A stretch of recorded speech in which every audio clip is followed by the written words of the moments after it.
Bismillahirrahmanirrahim. Assalamualaikum warahmatullahi wabarakatuh.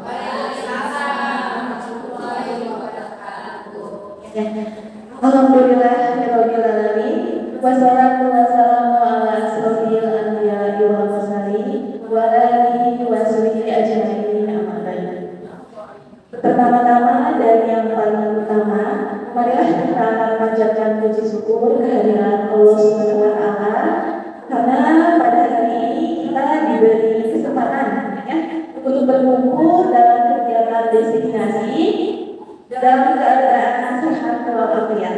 Salawat serta salam tak lupa juga kita curahkan kepada Nabi besar Nabi Muhammad SAW, para keluarganya, para sahabatnya, dan kita selaku umatnya hingga akhir zaman. Amin amin ya rabbal alamin. Yang terhormat Ibu Kepala SMA 1 Kasumanda, dan yang terhormat Ibu Wakil Kepala Sekolah SMA 1 Kasumanda, dan yang saya hormati rekan-rekan guru SMA 1 Kasumanda.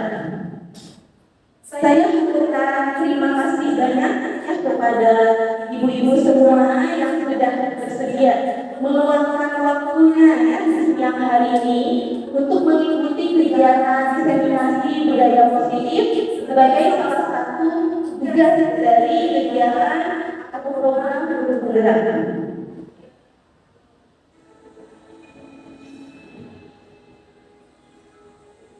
Saya haturkan terima kasih banyak Bapak Ibu semuanya sudah meluangkan waktu untuk mengikuti kegiatan diseminasi sebagai salah satu tugas CGP. Kita langsung saja. Jadi kegiatan yang akan kita lakukan sama-sama hari ini yaitu diseminasi atau menyebarkan pemahaman dan penerapan pengalaman budaya positif di sekolah kita.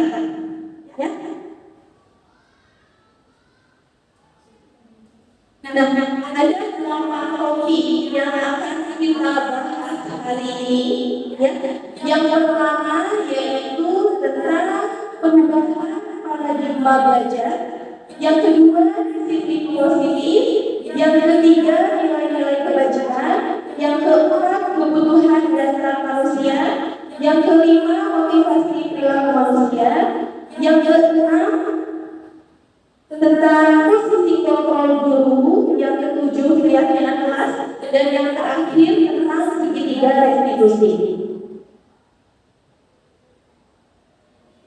Kita mulai dengan materi yang pertama, yaitu pembelajaran dengan paradigma baru. Dari tahun ke tahun kita ketahui bahwasanya kurikulum itu terus diupgrade. Sampai kita ada di tahap sekarang kurikulum merdeka. Itu tujuannya demi kebaikan peserta didik kita. Nah, selaku guru yang baik, kita sudah seharusnya melakukan pembelajaran dengan paradigma baru. Artinya apa? Artinya dengan menerapkan pembelajaran diferensiasi. Yaitu apa? Pembelajaran diferensiasi itu pembelajaran yang disesuaikan dengan karakteristik murid. Karena murid itu beda-beda, Bapak Ibu dalamnya. Murid itu sama dengan individu. Setiap individu itu tidak ada yang sama, pasti berbeda. Karakternya pasti berbeda. Alangkah baiknya seharusnya kita melakukan proses pembelajaran berdiferensiasi yang sesuai dengan karakteristik murid untuk mencapai profil pelajar Pancasila. Ada 6 dimensi dalam profil pelajar Pancasila.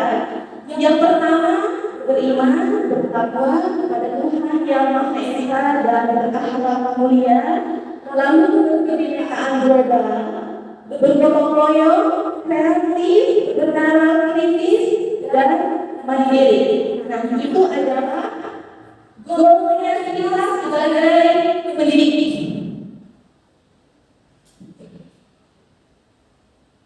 Nah, sesuai dengan apa yang sudah saya pelajari di program guru penggerak ini, bahwasanya ya ada filosofi ini diajarkan di antara Bapak Ibu. Yang mana KHD itu menyamakan guru sebagai petani dan murid itu sebagai benih. Artinya apa? Petani dia pasti akan menanam tanaman sesuai dengan dia bagian apa?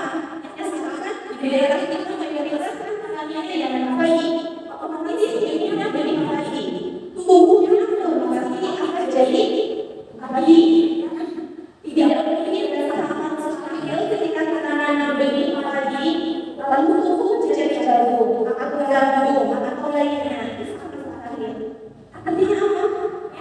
Murid itu dia sudah ada bapaknya masing-masing, sudah ada karakternya masing-masing. Bagaimana kita selaku guru menumbuh kembangkan hal-hal yang sudah ada di diri murid agar yang positif terus berkembang dan yang negatifnya bisa berkembang. Bahkan mungkin bisa hilang.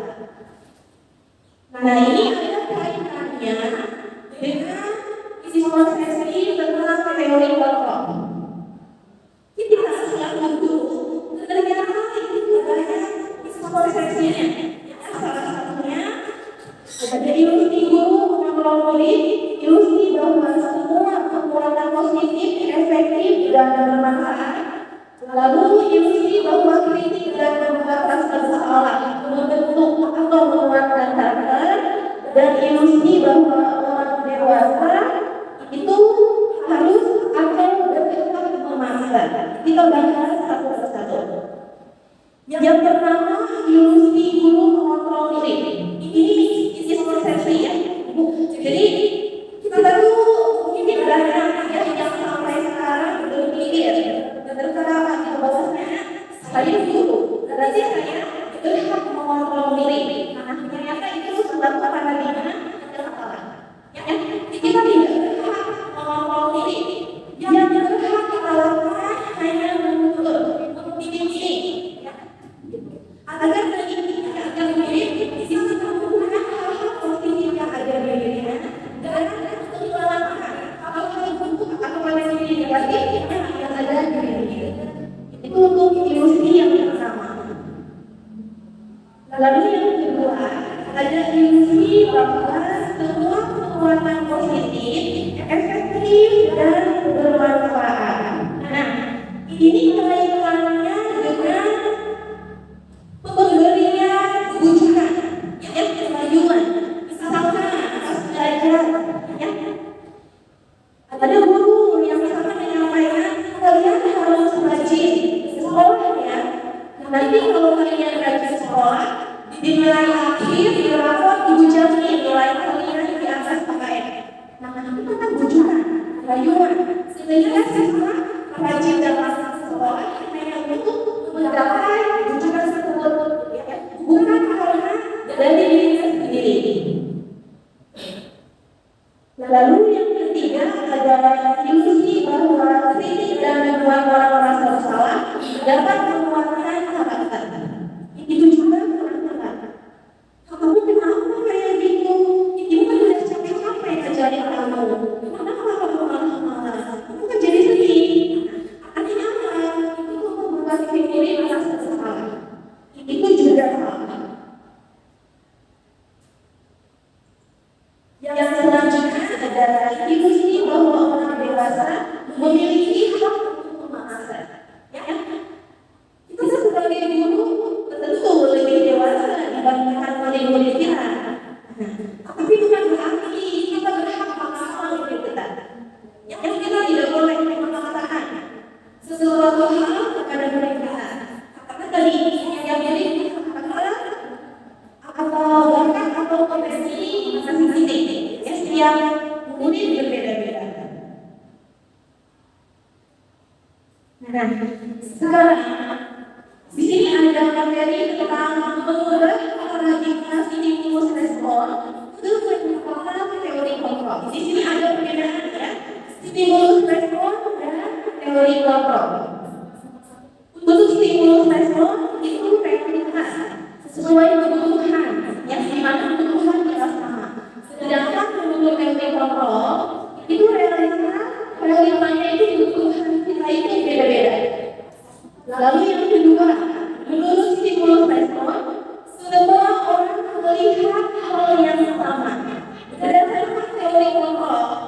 setiap orang berbeda ya, cara pandangnya tidak sama. Lalu yang ketiga, kita mencoba mengubah orang agar berpandangan sama dengan kita. Berarti itu masalah. Secara teori kontrol, justru kita yang harus berusaha memahami cara pandang orang lain. Yang keempat, perilaku dilihat sebagai suatu kesalahan. Sedangkan secara teori kontrol, semua perilaku itu pasti punya alasan. Contoh, ada anak yang melanggar dalam kelas. Umumnya kita langsung menegur. Padahal itu pasti ada alasan. Kenapa anak tersebut melakukan pelanggaran itu? Pasti ada alasannya. Berarti kita sebagai guru mencari tahu alasan tersebut. Lalu ada orang lain bisa mengontrol saya. Ya, itu salah. Yang bisa mengontrol diri kita itu hanya diri kita sendiri. Ya, kita tidak bisa mengontrol orang lain. Lalu saya bisa mengontrol orang lain. Itu berarti salah juga. Kita aja tidak bisa dikontrol oleh orang lain. Ya, orang lain itu tidak bisa dikontrol oleh kita. Lalu pemaksaan agar pada saat rujukan negara. Teori kontrolnya kolaborasi dan konsensus menciptakan pilihan-pilihan baru. Ya, biasanya kalau kita gagal, yang berjalan instan yaitu maksa. Nah, itu juga salah. Dan yang terakhir, model berpikir menang atau kalah. Nah, yang benar itu model berpikir menang dan menang. Artinya apa? Mengajarkan kita untuk optimis, yang berpikir positif. Selanjutnya kita masuk ke materi disiplin positif. Disiplin berasal dari kata disiplin yang artinya belajar. Disiplin mengacu pada disiplin diri yang memiliki tanggung jawab terhadap apa yang dilakukannya.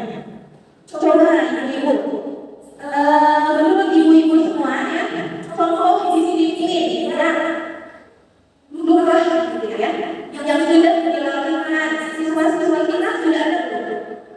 Ada? Ada. Apa bu contohnya?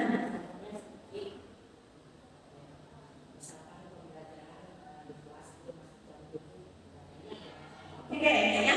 Berarti siswa untuk berada di kelas mulai dengan jadwal pelajaran. Apakah semuanya sudah seperti itu? Nah, belum. Lebih banyak yang belumnya atau yang sudahnya? Yang sudahnya. Alhamdulillah. Ya. Jadi bagus ya. Artinya di kelas UN itu anak-anak sudah mampu menerapkan disiplin positif.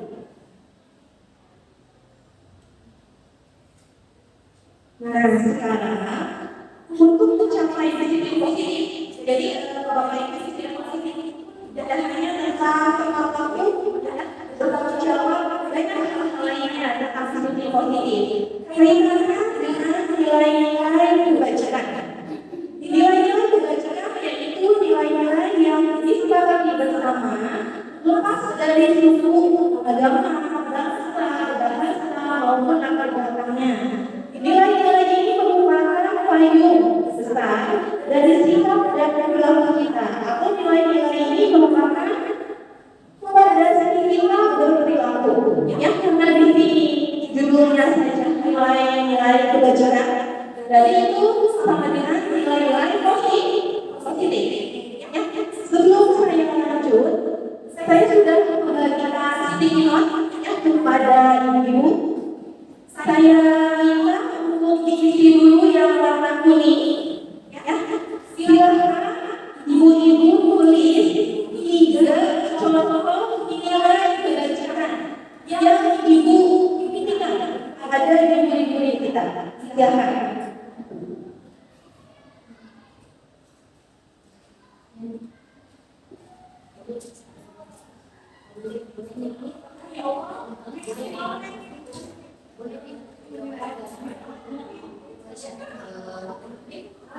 Tiga ya, tiga contoh nilai kebajikan yang tentunya dianggap sangat penting menurut ibu-ibu. Apa sih yang penting?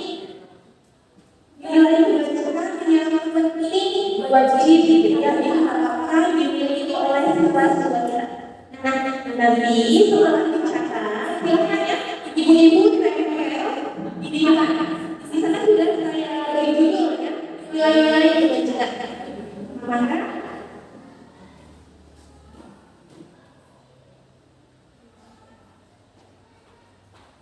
setelah diri, iya sih, terima kasih. Yang lainnya di buku.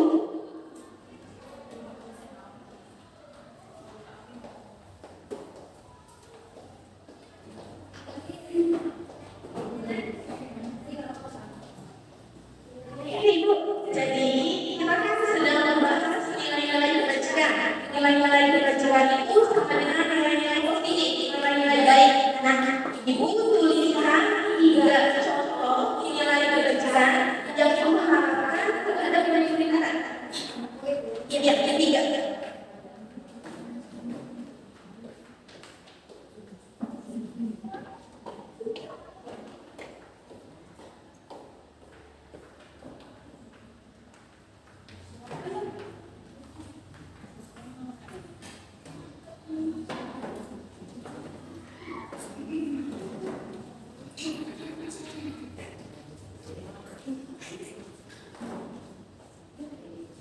Silakan boleh diisi sebelah kanannya ya. Paling awal ya.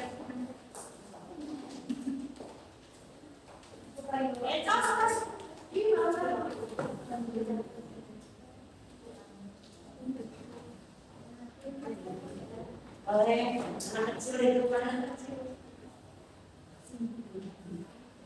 Semuanya sudah dicatat pada papernya ya.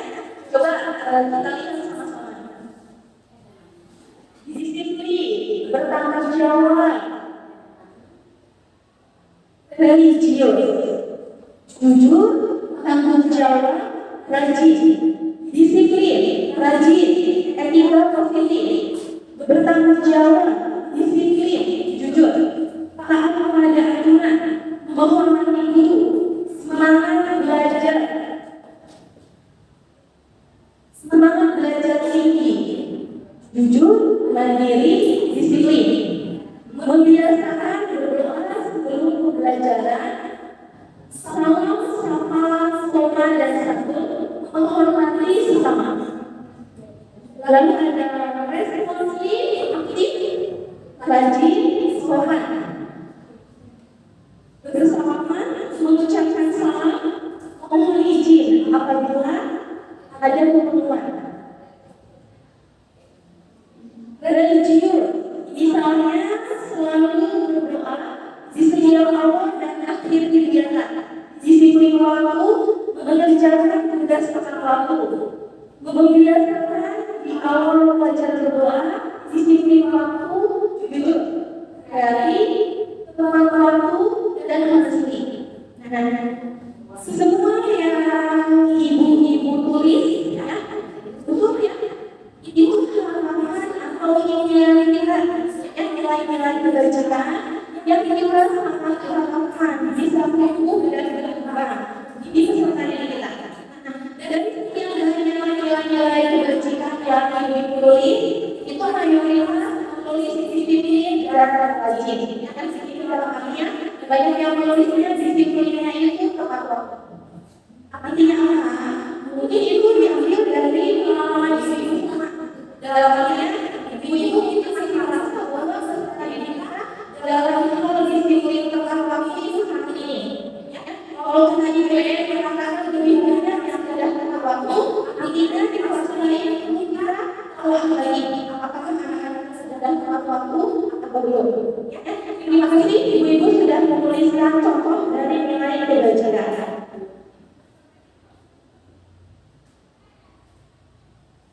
Di sini saya juga sudah melampirkan nilai-nilai kebajikan menuju kepada beberapa institusi atau organisasi. Menurut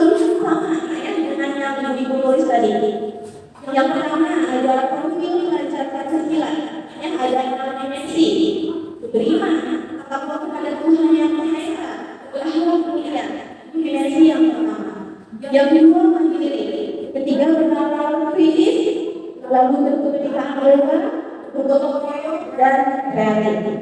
Lalu ada organisasi PYP, yaitu diantaranya si kampung itu harus toleransi, punya rasa hormat, punya integritas yang tinggi, mandiri, menghargai, antusias, empati, punya rasa ingin tahu, kreatif, kerjasama, percaya diri dan komitmen. Yang ketiga, berdasarkan life skill, dapat dipercaya, lurus hati, pandangan yang aktif, lalu tidak merendahkan orang lain, yang berarti saling menghargai, lalu memberikan yang terbaik dari diri kita. Ya. Selanjutnya kita masuk ke materi kebutuhan dasar manusia. Di sini ada pertanyaan otomatis. Silakan ibu-ibu baca pertanyaannya. Lalu maknai kira-kira apa makna atau jawaban dari pertanyaan otomatis. Ibu Kina, guru wali kelas 10 di SMA Lina Hati sedang bingung menghadapi kelas salah satu murid di kelasnya, yaitu Doni. Beberapa anak di kelas 10L telah datang kepadanya dan mengeluhkan bahwa Doni seringkali meminta bekal makan siang mereka dengan paksa. Jika Anda menghadapi situasi seperti itu, seperti Kina, apa yang akan Anda lakukan? Menurut ibu-ibu, kira-kira apa alasan Doni melakukan hal ini? Jadi ada wali kelas yang dapat laporan dari anak-anaknya bahwa Doni itu sering secara paksa meminta bekal. Kira-kira kalau ibu-ibu ada di posisi ini, apa yang akan ibu-ibu lakukan? Ya, boleh ibu sebentar.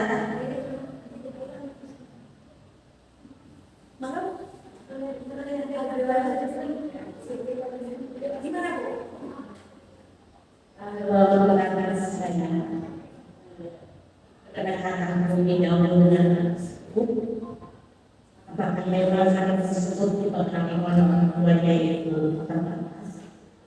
Oh, mungkin saja tidak mengeluarkan orang tua sehingga tidak membekali anaknya sebagaimana mestinya. Itu saja. Terima kasih. Ya, beri tangannya untuk sebelum kita bahas pendapat dari barangkali ada yang punya pendapat lain. Di sini pertanyaannya juga selain kira-kira apa alasan.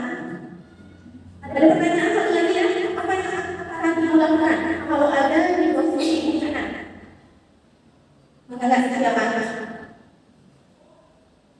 Saya tunjuk ya. Tunjuk aja ya. Mudah usaha ya. Mudah usaha. Karena mudah usaha banyak pengalamannya ya.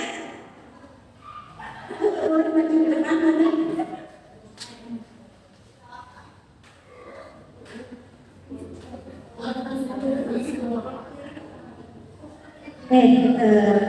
Menurut pendapat saya, ketika saya berada di posisi Ibu Kina dan mendapatkan hal seperti itu, mungkin saya akan mencoba mencari tahu terlebih dahulu ya, memanggil anaknya kenapa bisa sampai melakukan hal seperti itu ya, karena saya yakin pasti ada alasannya.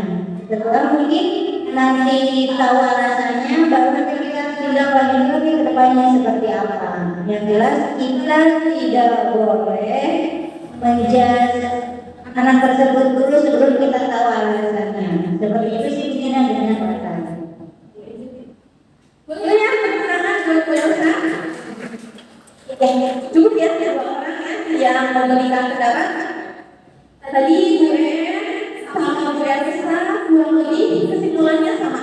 Yang dalam artian kita selaku guru jangan langsung memarahi, apalagi memberi hukuman. Kita harus cari tahu Lalu kenapa nih Doni sering banget minta bekal ke teman-temannya? Terus nakal ya, sampai teman-temannya udah bosan gitu dimintain terus bekalnya. Tadi gue bilang bisa saja ya, orang tuanya memang memberikan bekal yang terbatas. Aku bisa juga Doni saking menghargai orang tuanya yang punya kemampuan atau punya penghasilan pasalnya dalam artian kurang mampu. Jadi Doni berusaha tidak ingin menyusahkan orang tuanya, tapi ngambil jalan yang salah, maksudnya maksa teman-temannya. Poin yang penting di sini yaitu mencari tahu alasannya. Itu sudah benar, karena setiap individu punya kebutuhan dasar yang dimana kita selaku manusia dan bahkan makhluk hidup lain itu punya naluri untuk memenuhi kebutuhan tersebut.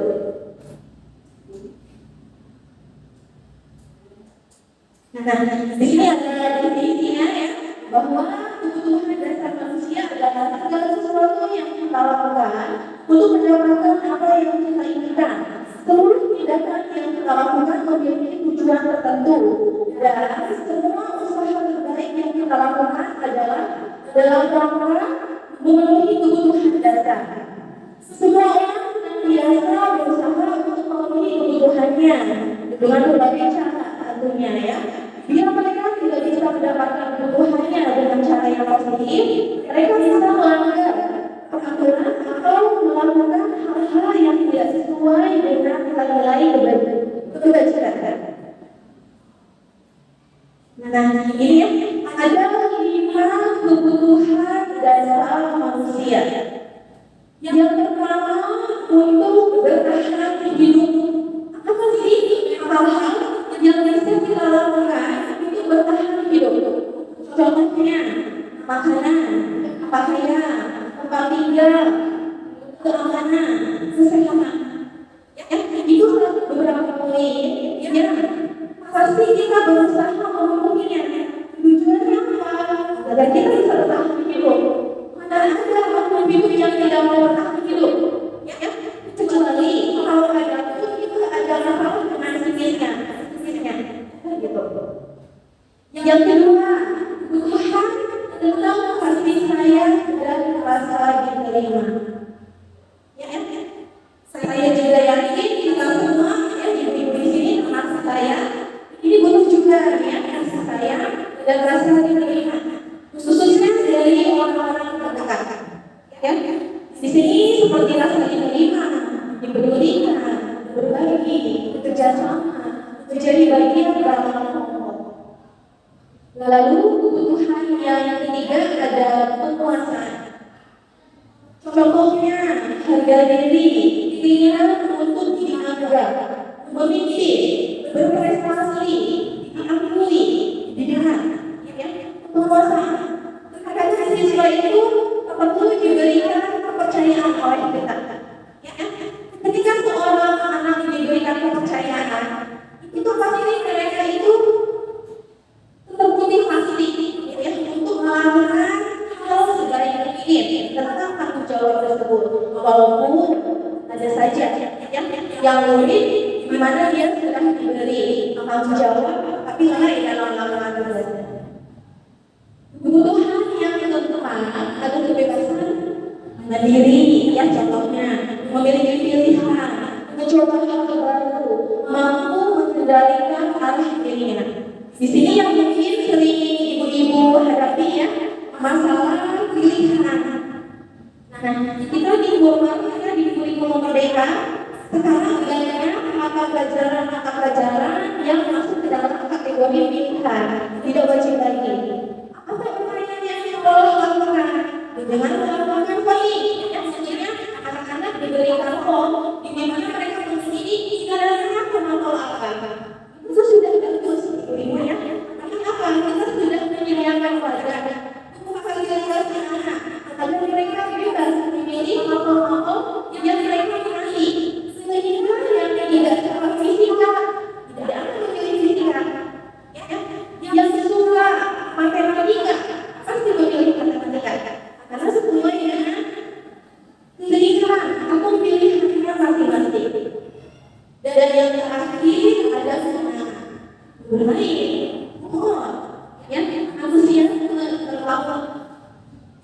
Nah, ini yang sebenarnya bagusnya saya sering melihat guru-guru di sekolah yang menyisipkan SPI di kegiatan pembelajaran. Itu bagi saya merupakan hal yang menarik, bagus, ya. Apalagi kalau dilakukan di tengah-tengah pembelajaran. Karena berdasarkan pengalaman saya, bahwasanya anak-anak itu biasanya fokus di awal pembelajaran. Nah, setengah jam pembelajaran itu tingkat fokusnya mulai menggigil, naik turun. Artinya anak mulai tutup. Salah satu agar tetap memperhatikan fokus salah satunya kita dalam melakukan seperti ini. Tentunya dalam waktu yang singkat saja. Jangan sampai hari ini kita lebih lama dibandingkan proses pembelajaran. Jadi itulah 5 kebutuhan dasar manusia. Ibu-ibu sudah merasakan terpenuhi semuanya? Insya Allah sudah. Oke. Sekarang kita masuk ke materi selanjutnya, yaitu tentang motivasi perilaku manusia. Ibu-ibu semua, ya, ternyata ada 3 motivasi manusia, perilaku manusia. Kenapa melakukan sesuatu hal? Yang pertama, motivasinya karena untuk menghindari ketidaknyamanan atau misalkan, ya, ketika seseorang terlambat datang ke sekolah, ternyata sama-sama disuruh bersih-bersih WC. Nah, kemudian artinya keesokan harinya anak tersebut mau, ya, karena tidak mau lagi disuruh membersihkan WC. Dia berusaha agar tidak terlambat lagi dalam sekolah. Artinya dia termotivasi karena menghindari ketidaknyamanan, menghindari kemana. Yang kedua, karena adanya penghargaan. Contohnya masih sama kayak tadi, ada siswa yang mengatakan siswa dinasihati sama orangnya. Kamu besok jangan makan lagi ya, ya. Nanti kalau kamu sudah tepat waktu datang sekolah, masa tidak dia, masa kamu nilai tinggi. Ya semangat sih semangat. Di situ atau tujuannya untuk mendapatkan nilai tinggi, untuk mendapatkan penghargaan dari guru tersebut. Itu motivasi yang kedua. Ya, karena motivasi pertama dan yang kedua tadi itu kedua-duanya bersifat eksplisit. Artinya motivasinya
bagaimana caranya agar tidak terlambat dalam sekolah.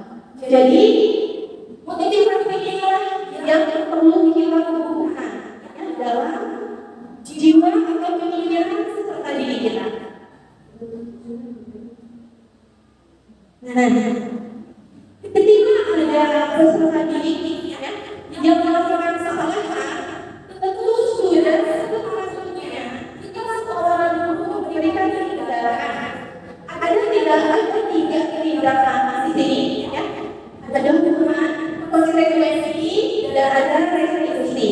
Untuk hukuman, sifatnya tidak terencana atau tiba-tiba. Murid tidak tahu apa yang akan terjadi atau dilibatkan. Lalu bersifat satu arah. Artinya, hukuman berasal dari pihak guru saja. Murid tidak tahu, tidak diikutsertakan dalam pembuatan kesepakatannya.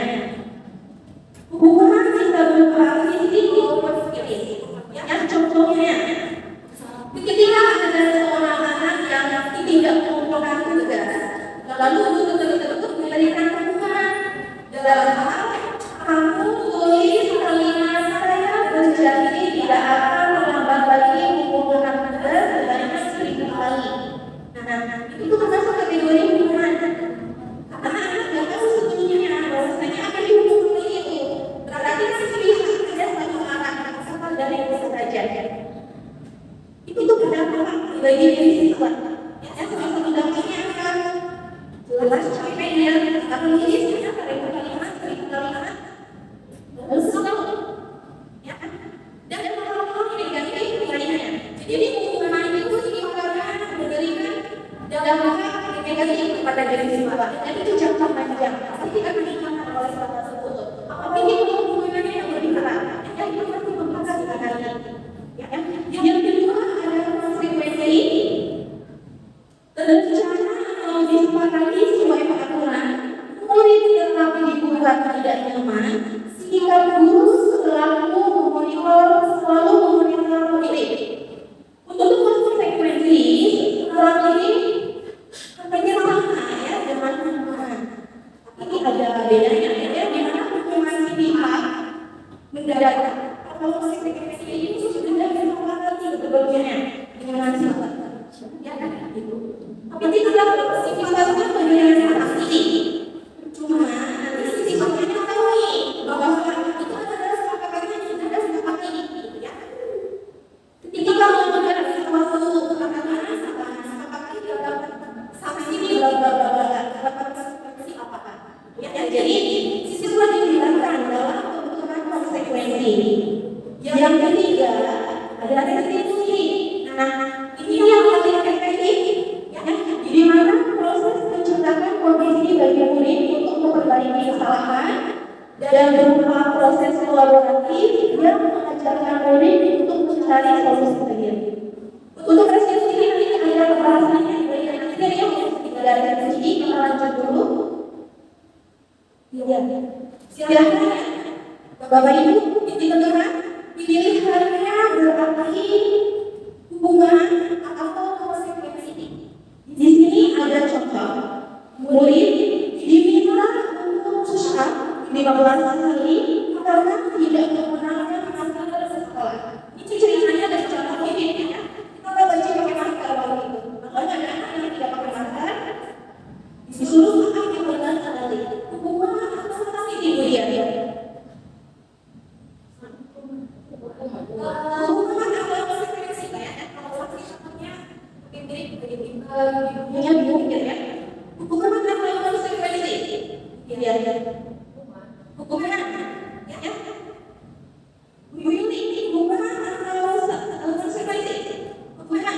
Ada yang berpendapat konsekuensi? Semuanya sepakat hukuman? Apa yang saja ya? Ya, hukuman. Contoh kedua, menggantikan tugas hukuman yang telah dicoret.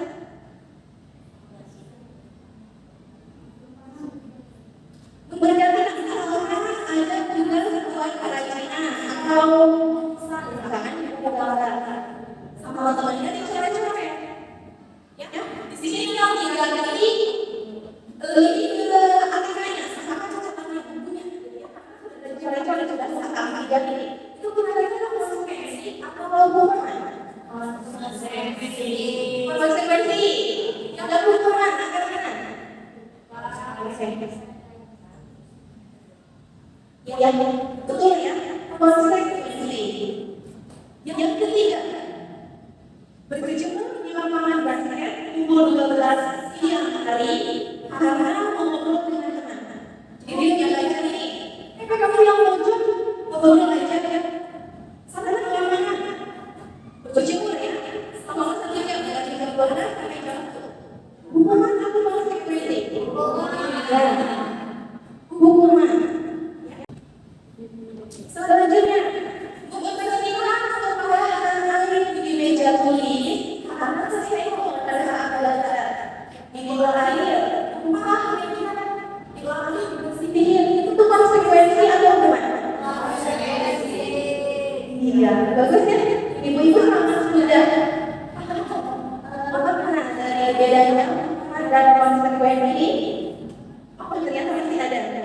Kehilangan 10 menit jam beristirahat untuk mengerjakan tugas karena terlambat datang dan tinggal pelajaran 10 menit. Terlambat 10 menit, jadi 1 menitnya dikasih tambahan 10 menit masa jam istirahat secara tugas. Hukuman atau konsekuensi? Maka tahu ya. Terakhir nih, membersihkan WC sekolah karena mematahkan pensil apa namanya? Konsekuensi bukan? Jadi bukan. Luar biasa ya. Oke, betul semua. Mantap ya. Bagus ya. Artinya ibu-ibu itu sudah sangat mengenai bedanya hukuman dan konsekuensi. Dan saya yakin ibu-ibu di sini lebih sering dengar maknanya konsekuensi, ya kan? Bahkan yang lebih bagus lagi dari titik nanti kita bahas tentang tiga inklusif. Materi selanjutnya adalah 5 posisi kontrol guru. Nah, ini ya. Jadi kita selaku guru punya 5 posisi kontrol yang biasanya kita terapkan di sekolah. Yang pertama sebagai pembunuh. Yang kedua, pembunuh merasa bersalah. Yang ketiga peran. Yang keempat memantau. Yang kelima manajer. Nah, sebelum saya tanya satu-satu ya ibu-ibu semua, saya kasih sedikit dulu ya poinnya. Langsung saya berikan contoh agar bertanya perbedaan dari 5 posisi kontrol tersebut ya. Di sini maksudnya siswa tidak memakai atribut lengkap saat acara bendera. Nah, ketika guru menyuruh untuk meminta siswa tersebut untuk menghormat pada bendera selama 1 jam, itu masuk ke posisi pembunuh. Berarti kita sedang menghukum. Lalu ketika guru mengucapkan, menyatakan, berapa kali ibu harus memberitahu kamu selalu saja mengecewakan ibu. Jadi seolah-olah kita tuh kecewa sama pemerintah. Dan kamu ngomong seperti itu, kita jujur ya, kamu bikin ibu kecewa. Udah berapa kali ibu nasihatin kamu, diulang lagi. Nah, itu adalah posisi membuat anak bersalah. Yang ketiga, kasusnya masih sama ya, untuk posisi kontrol anak. Ayo ikuti aturan sekolah. Oh, tentu ibu ya sekali ini jas bendera tidak apa-apa. Lain kali jangan sampai berbuat seperti itu lagi ya. Biasanya kalau posisi tengah itu kalau membaca buku sambil senyum, bahkan tertawanya ini tergele ya. Berarti untuk siswa teman kita. Saya lihat di sini yang sering seperti itu begini. Ya, salah. Gimana ketika kita sering lihat Bu Elsa dan teman ini ketika sedang menghadapi anak yang tahu bacanya, ini sebagai panggil video. Bisa sama saya. Ada cerita, jadi luar biasa. Yang kedua, posisi menawar. Kalimatnya seperti ini. Kamu sudah melanggar peraturan sekolah. Kamu tahu kan konsekuensinya? Setelah wawancara, kamu beli atributnya ke lokasi dan jangan diulangi lagi. Nah, apa? Anak kau nih, anak melakukan kesalahan apa? Terus mengingatkan ke anak tersebut, kamu salah ini loh. Kamu sudah pakai atribut. Nanti pas lagi setelah beli ya atributnya ke lokasi itu kemantau. Yang terakhir, nah ini yang paling efektif ya, jadi ada yang namanya positive manager. Kalau kalimatnya, apakah kamu tahu kesalahanmu? Kira-kira bagaimana kamu memperbaiki kesalahanmu? Manajer ini usaha kita untuk menyadarkan murid bahwa dia itu yang telah melakukan kesalahan. Terus guru mengarahkan siswa tersebut agar menemukan solusinya. Kalau yang memantau tadi, solusinya sudah di gurunya. Nanti jauh kita kata, beli ya, artinya anak tersebut beli yang dari guru. Nah, kalau manajer ini diarahkan, dibimbing sampai ada inisiatif dari anak tersebut. Jadi apa yang akan kamu lakukan? Baik dulu, nanti saya segera beli atributnya. Apa segera dulu? Nanti pulang sekolah, kamu nggak bisa kalau lebih cepat lagi, misalnya. Oh ya baik, ini nanti pas jam-jam istirahat. Ya, jadi ini sudah posisi yang paling efektif di manajer itu. Nah, sebelum dilanjut, ya, saya ingin tahu, ya, ibu-ibu semua, ketika sedang menghadapi anak yang bermasalah, ya, lebih sering menggunakan atau menerapkan posisi apa? Gimana? Yang paling dari meja. Ya, sebentar ya. Saya tanya satu persatu saja. Dari BKN dulu. Terus saya yang paling. Ya, pertanyaannya yang sering digunakan ya, tadi kayaknya sudah menerapkan posisi manajer dua-dua ya.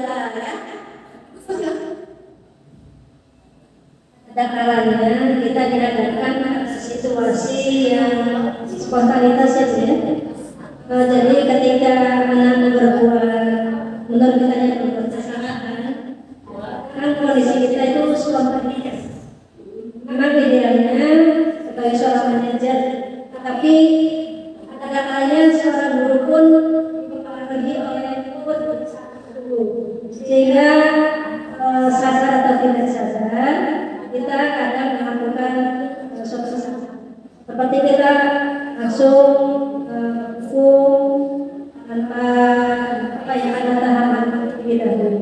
Itu yang saya rasakan. Tapi memang kondisinya yang paling baik atau yang paling ideal adalah saja, sehingga bisa menata emosi, kemudian mengarahkan kepada siswa untuk memperbaiki atau melihat bahwa dirinya telah berbuat kesalahan. Bu Kiki, maka saya ingin tahu Ibu sering menerapkan aplikasi. Ya, karena saya mengajar mata pelajaran di mana ada mata pelajaran di kelas dengan BK. Jadi untuk memposisikan saya sebagai kontrol itu tergantung siswa yang saya hadapi. Jika saya menghadapi siswa yang diajar dan mata pelajaran, itu pasti saya memposisikan sebagai penghukum bisa, sebagai manajer bisa. Tapi ketika saya menghadapi siswa yang BK itu tidak bisa menjadi penghukum, melainkan memposisikan saya sebagai pemahaman ataupun sebagai apa tadi saya?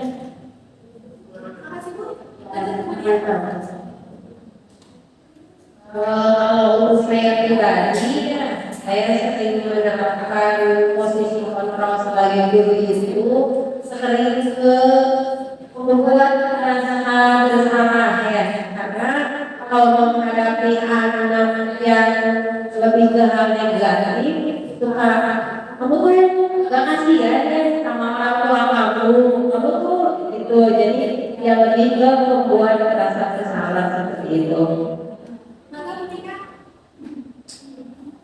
Kalau saya pribadi lebih ke teman, tapi kondisional juga sih, bisa juga ke meja.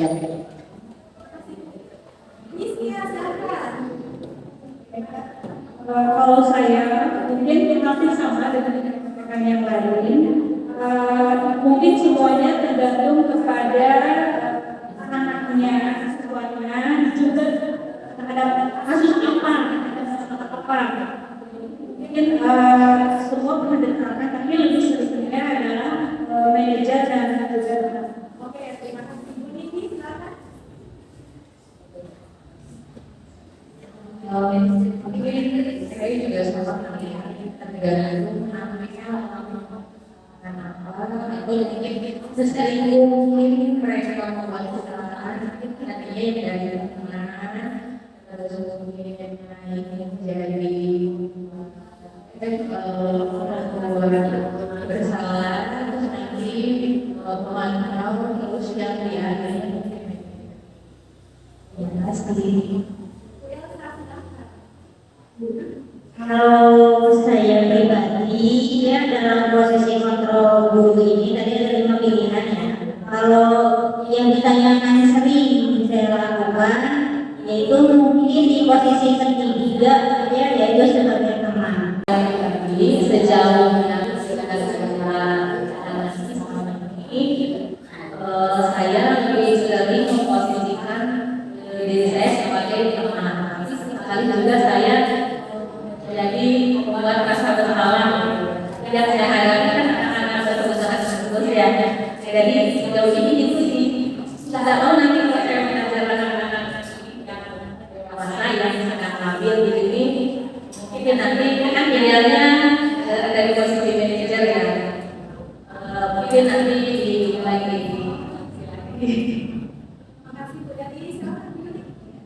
Terima kasih.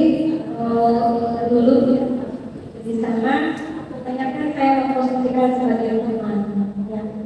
Dan anak-anak itu akhirnya banyak yang tertentu, akhirnya cuma mungkin karena mereka menganggap saya juga sebagai teman.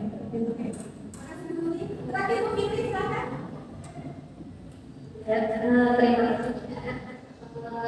Apa yang saya seperti ini idealnya itu adalah di tapi untuk pada saat ini gitu saya masih pada harapan sebagai teman karena berkaitan dengan saya juga gitu kebanyakan anak itu takut pelajaran matematika bagaimana kita memposisikan anak itu bisa berteman dulu dengan gurunya kemudian anak bisa suka dengan pelajarannya, jadi saya masih memposisikan diri sebagai teman. Mungkin nanti akan betul-betul memantau dan terima kasih.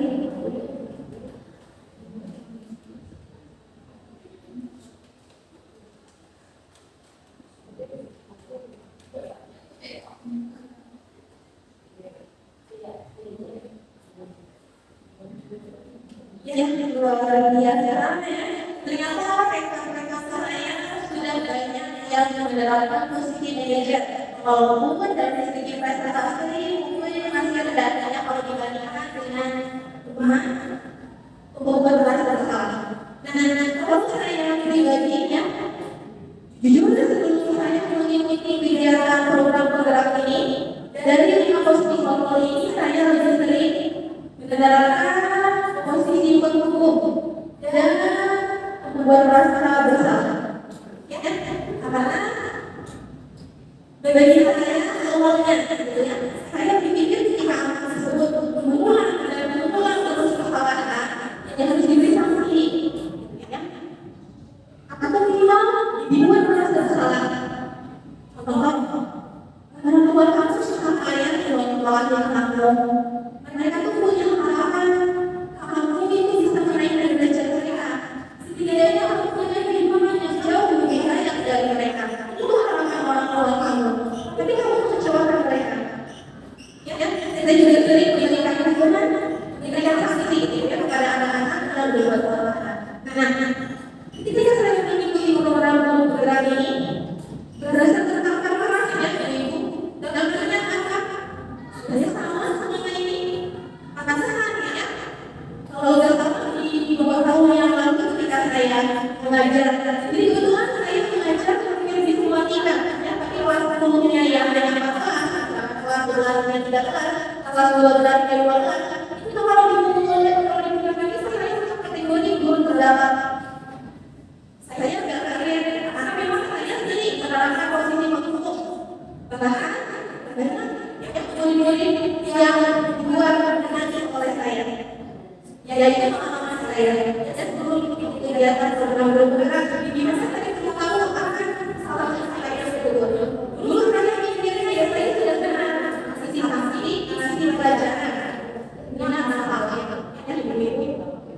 Jadi dari sisi pemantau, tapi yang lebih efisiennya dan lebih baik lagi posisi manajer. Maka setelah mengikuti program bergerak ini, saya mulai belajar bagaimana cara menerapkan posisi manajer ini. Walaupun sulit menurut saya, karena berdasarkan pengalaman, yang melakukan kesalahan yang tadi, yang itu lagi. Ya, jadi nanti kita sama-sama belajar agar kita meningkatkan yang posisi kontrol manajer itu. Ya, Bapak Ibu, kita main tebak-tebakan lagi. Ya, di sini ada posisi kontrol apakah aku? Berarti dia hanya yang 5 tadi. Membuat merasa bersalah, mengasal, atau manajer. Ayo lakukan ini ya, please. Jadi apa itu? Membuat rasa bersalah. Kemudian membuat rasa bersalah. Yang ini gimana? Kita lihat tenang, ya. Ayo lakukan ini, please.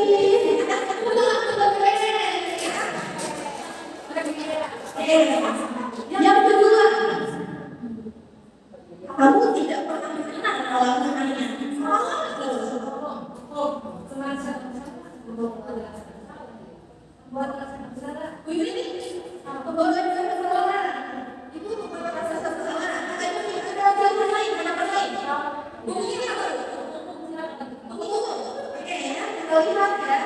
Kamu tidak pernah melakukannya.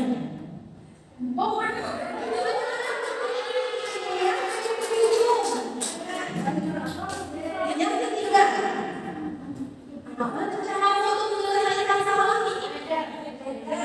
Ini tidak sangat jelas karena untuk mengarahkan begini kita akan membahas solusinya. Cara dia untuk menyelesaikan masalah yang kita lakukan. Indonesia. Kamu tidak pernah mendapat nilai jika tidak mengucapkan. Kamu tidak pernah mendapat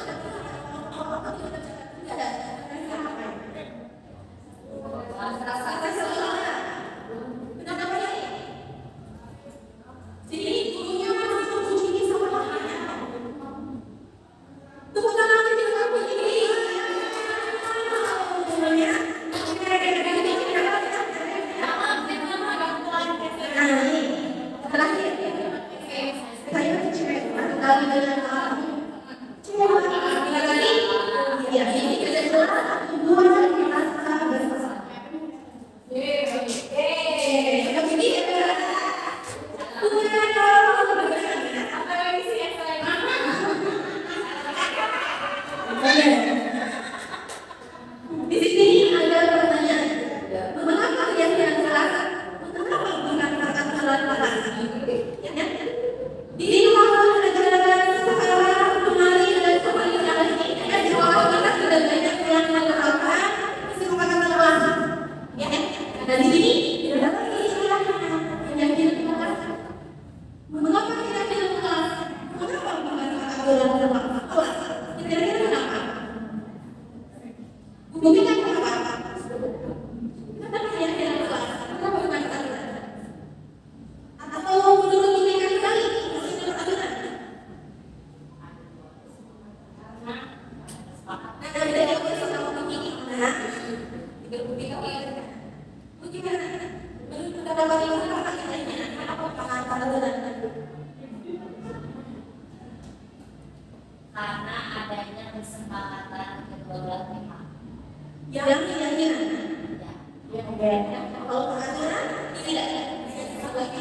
Betul ya?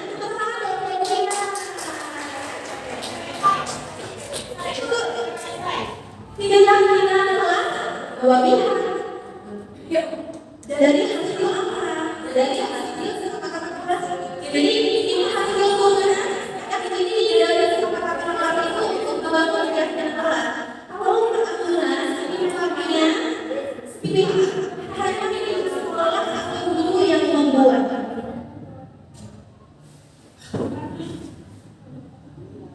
Nah, ini ada pertanyaan lagi, ya. Pertanyaan pertama, mengapa kita memiliki peraturan tentang penggunaan hewan pada kendaraan? Yang kedua, mengapa kita memiliki peraturan tentang penggunaan masker dan cuci tangan setiap saat pada waktu ini kita jalan COVID? Ya. Coba ibu-ibu, maka diperhatikan pertanyaan sepertinya, ya, kira-kira kenapa selain ngomong, kenapa enggak?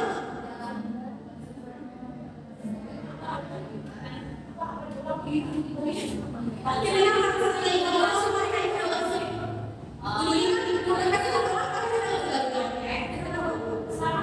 Oh, keselamatan, oke. Ini, makanya kita juga ini.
Yang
Dalam artian ketika meminjam bilang dulu, barangnya dijaga, itu kembali lagi. Ya. Jadi lebih rinci, lebih konkret. Yang kedua, keyakinan keras berupa pernyataan-pernyataan universal. Artinya karena rinci tadi, ya, jadi secara universal terhadap umum itu bisa ditemukan, bisa dirincikan satu persatu. Lalu pernyataan keyakinan keras biasa dibuat dalam bentuk positif.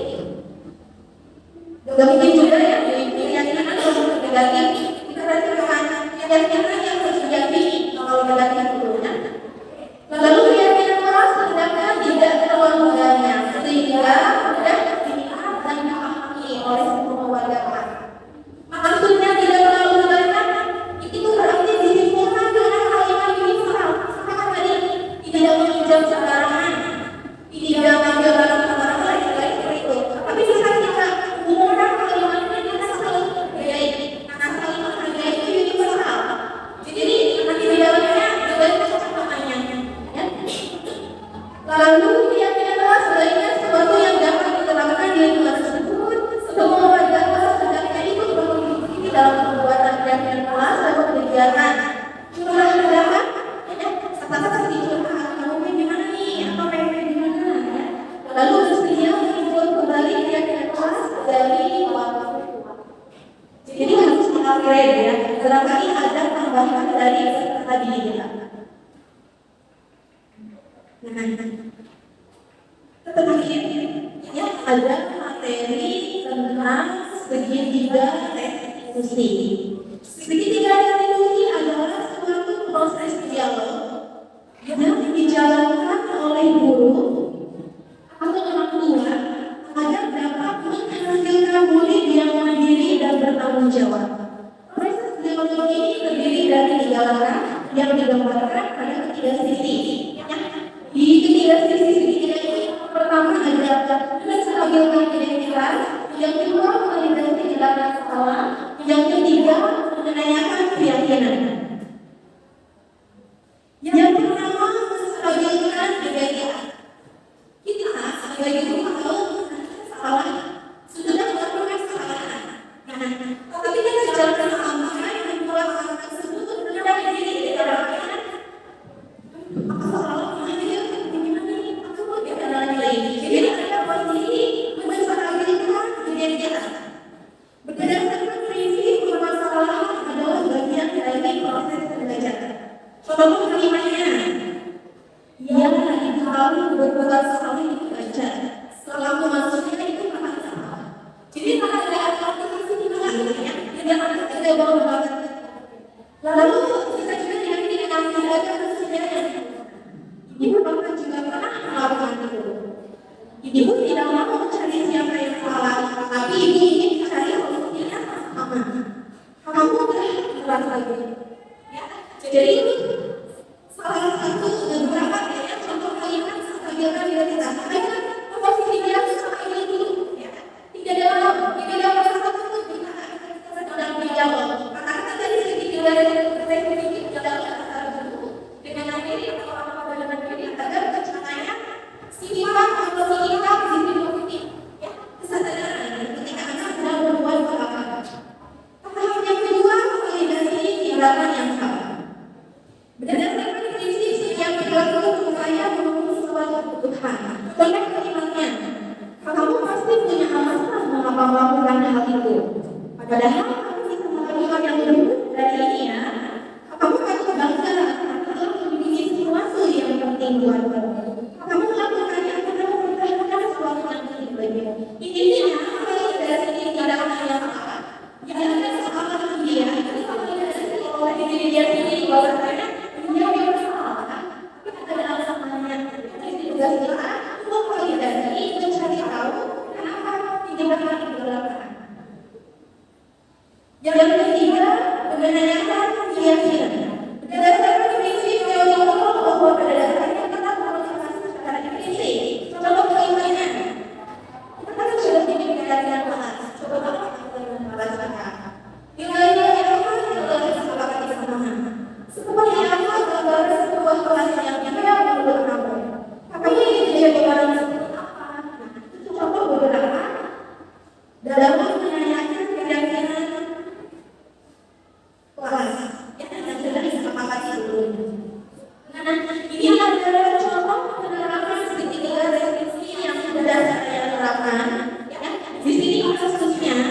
Ketika tidak menerima pekerjaannya selalu dicontek oleh temannya, dia marah dan tidak dapat menahan emosinya.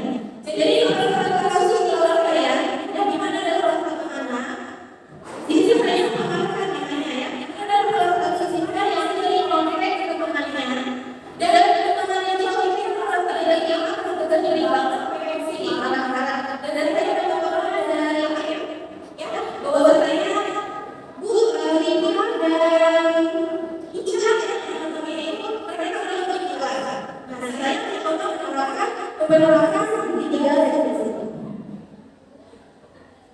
Nah ini jauh rasa saya dengan siswa tersebut. Yang intinya yang pertama saya melakukan apakah tadi saya tidak sesungguhnya siapa yang ada di sana. Bahwasanya kenapa kamu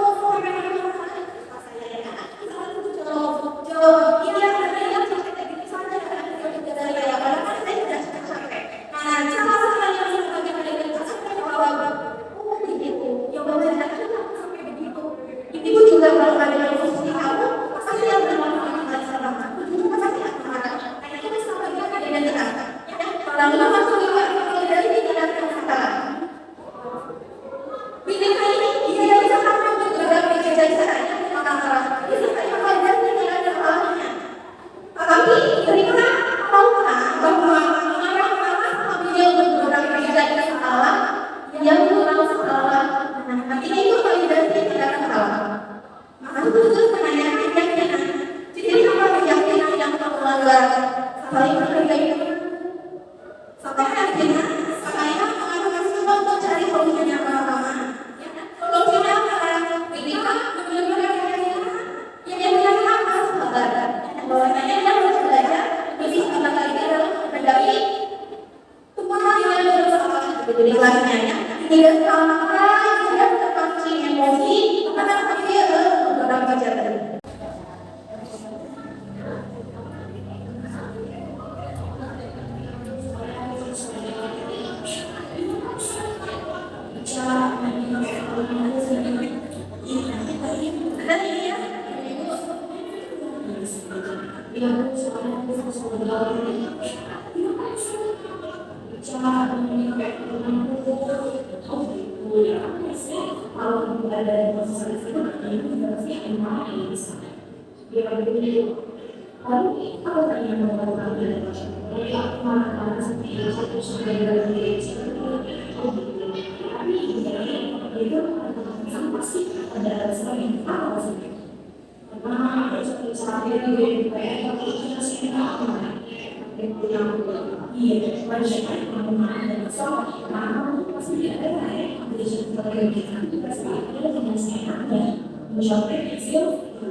Jadi tadi video tadi merupakan salah satu contoh penerapan segitiga resting fungsi yang sudah saya terapkan dan sedang bermasalah pada saat itu, dimulai dari sekali-kali dan ya, saya seperti di video tadi ya, saya katakan, oh ya pantas kamu berbuat seperti itu, ibu juga pasti akan melakukan hal yang sama.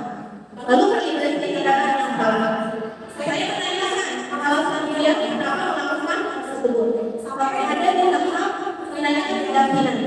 Dan dapat disimpulkan yang bahwasanya hal tersebut bisa mencari solusinya, ya cara memperbaiki masalah yang dia hadapi. Nah, alhamdulillah ya, kita sampai di bagian penutup. Dalam menjalankan program disiplin positif, hendaknya seorang guru memiliki standar kepribadian, profesional, dan sosial yang baik, di mana guru mampu merefleksi dirinya dalam posisi kontrol saat ini, bagaimana perjalanan dirinya sebagai kelompok atau manajer yang menuntut murid-muridnya menjadi insan yang mandiri, merdeka, dan bertanggung jawab. Ini merupakan standar nasional kita. Sebelum saya akhiri ya, Ibu, untuk kesehatan-kesehatannya gitu ya, atau refleksinya, atau di kurikulum merdeka itu kan kita diwajibkan melakukan refleksi dari kegiatan pembelajaran kita. Saya juga mau refleksi dari ibu dan kegiatan ini. Oh, kita di titik-titik yang mana ini refleksinya apa dan silakan tempel lagi di depan. Refleksinya oleh perasaan ibu setelah atau saat ini kegiatan ini, atau hal apa yang ibu dapatkan setelah mengikuti kegiatan seminar ini, dan kesehatan lainnya. Maka juga akan dicurahkan, dituliskan, dituangkan di sisi tersebut untuk bahan refleksi saya untuk perbaikan di waktu masa yang akan datang, perbaikan diri saya. Maka saya langsung dikasih saja dari yang ada.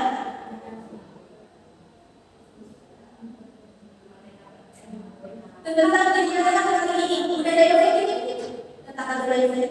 Jadi apa yang saya lakukan untuk kegiatan ini?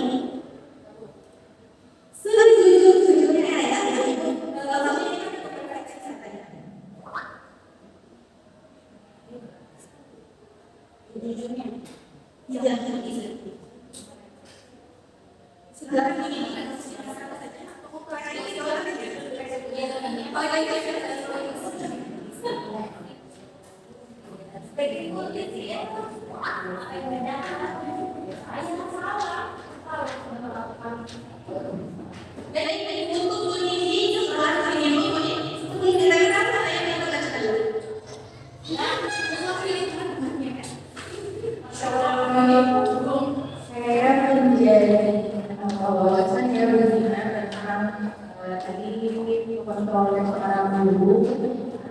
mungkin kita hanya seperti itu saja. Jadi lalu kita saja menjadi keluar masalah, menjadi manajer atau pembuat yang katakan masih melakukan hal yang sama ya.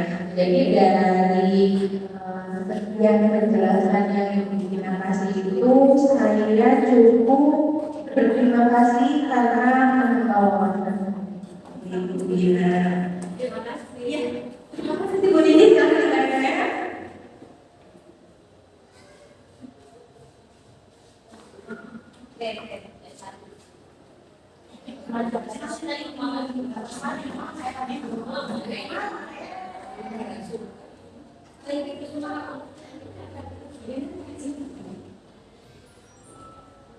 Alhamdulillah ya, kita sudah tiba di akhir acara.